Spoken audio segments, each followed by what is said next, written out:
sa siyang nawawala pa. Ayon sa ulat, alas 8 ng gabi noong January 17, pumalaot ang bangka mula Santa Ana Wharf sa Davao City at papunta sa ng Governor Generoso, Davao Oriental. Emosyonal ang tagpo ng 15 Pinoy survivor na lumubog na MV Devon Bay sa West Philippine Sea.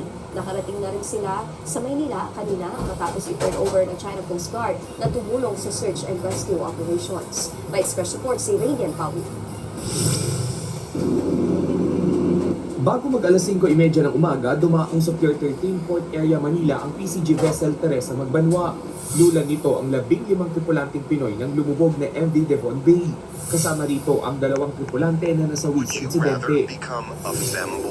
Nitong Biyernes, nagtulong-tulong ang China Coast Guard sa pagsagip sa 17 crew. Sa video na inilabas ng China Coast Guard, kita ang paglusong nila sa dagat para maiahon ng mga Pinoy.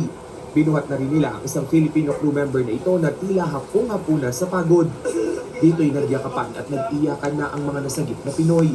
Pagdating sa Maynila, sinalubong sila ng mga kawani ng Philippine Coast Guard at mga medical expert para sa agarang medical na atensyon. Galing sa Gutalak, Zamboanga del Norte ang MV Devon at patungo na sana sa Guangdong, China nang lumubog ito. The initial statements of the crew suggest that the cargo, it was carrying around 55,000 tons of nickel ore. Nagkaroon ng liquefaction, yung moisture content of the cargo caused the shifting of the weight to the left side of the ship or the port side, kaya siya nag-list. And the weather was not good.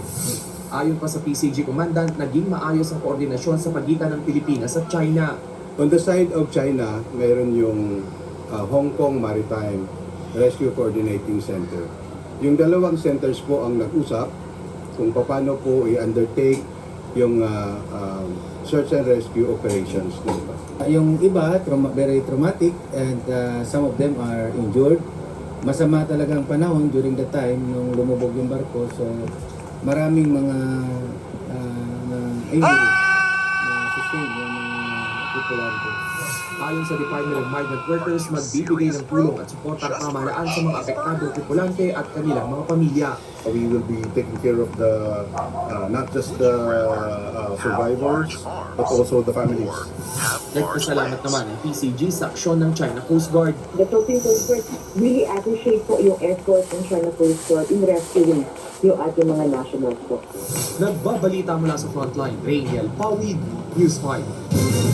Isang bangka naman ang tumaob sa kasagsagan ng fluvial parade sa Lumban, Laguna.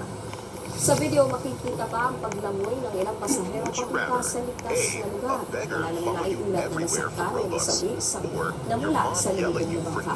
Sa ngayon, patuloy na ang iimbestigahan ang sanhi ng insidente.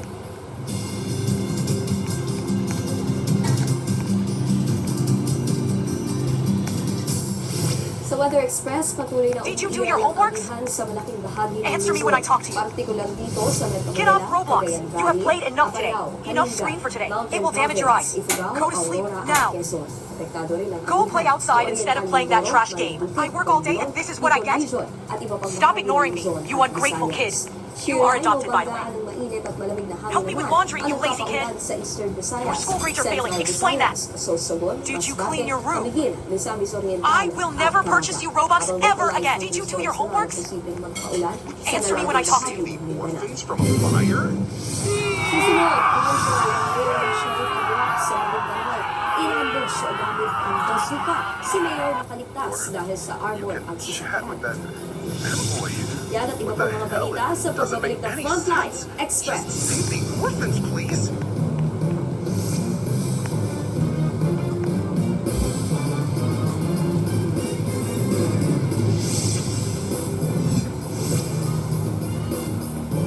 Makipagkwentuhan para maligaya ang umaga sa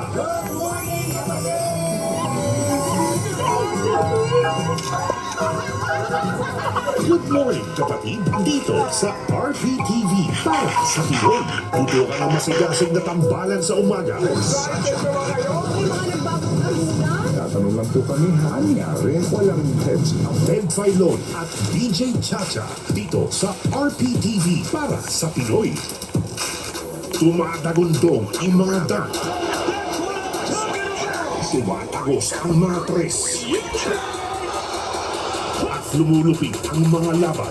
Ang mga pinakamatinding player sa mundo dito nagpapakitang gilas. Kung basketball na pa world class ang hanap mo, tutok na sa 2025-2026 NBA season. Catch it on NBA TV Philippines, One Sports, RPTV, and Pilipinas Live app.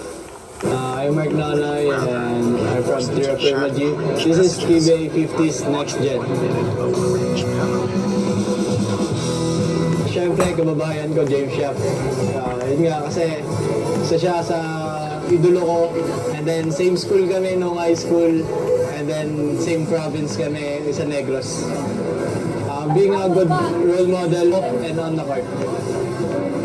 Physical friends, kailangan talaga namin mag-compete. And then, magandaan yung mga team na makakalaban namin.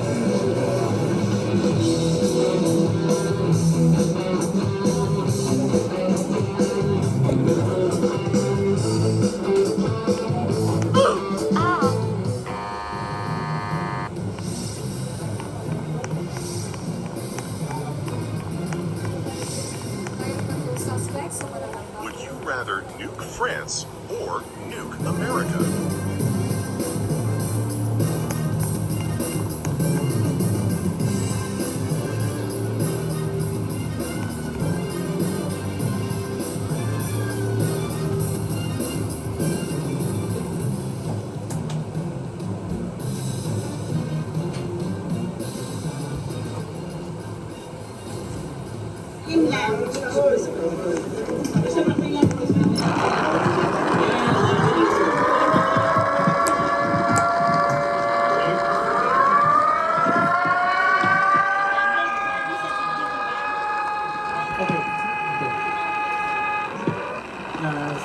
Sinapit ko namin at nandiyan na si Sec Gen Garafil at i-receive na ng kanyang opisina personal na inabot namin ang complaint sa kanya. So wala nang duda rito, no? Filed and received by the Office of the Secretary General at ang malinaw na nakasaad sa rules ay the Secretary General shall immediately refer to the speaker. So yun ang inaasahan natin ngayon. Natanggap niya na immediate referral to the speaker. However, hindi tayo nakakuha ng definite commitment kay Secretary General na i-refer niya kaagad kay speaker ang complaint. No? So,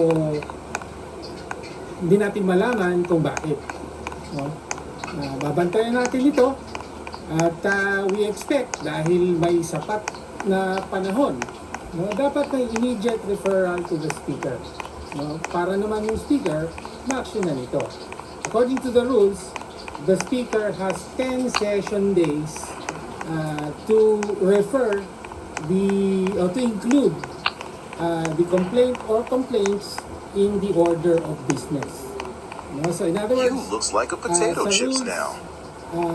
may sapat na panahon para pagsamahin ang impeachment complaints para magkaroon ng isang initiation of proceedings lamang.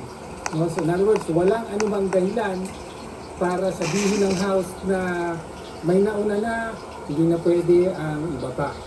No? So yan ang ine-expect natin na mangyari sa complaint na ito.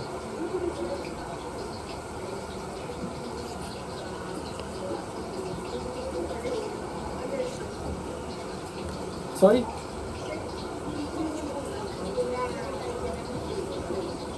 Of course, nilabas nga namin itong rules at Okay, sabi guys, natin, it's well, enough for Jen, now. If you nireceive mo want na, ang part tungkulin 2, like mo and na sub. ngayon ay immediate referral to the speaker.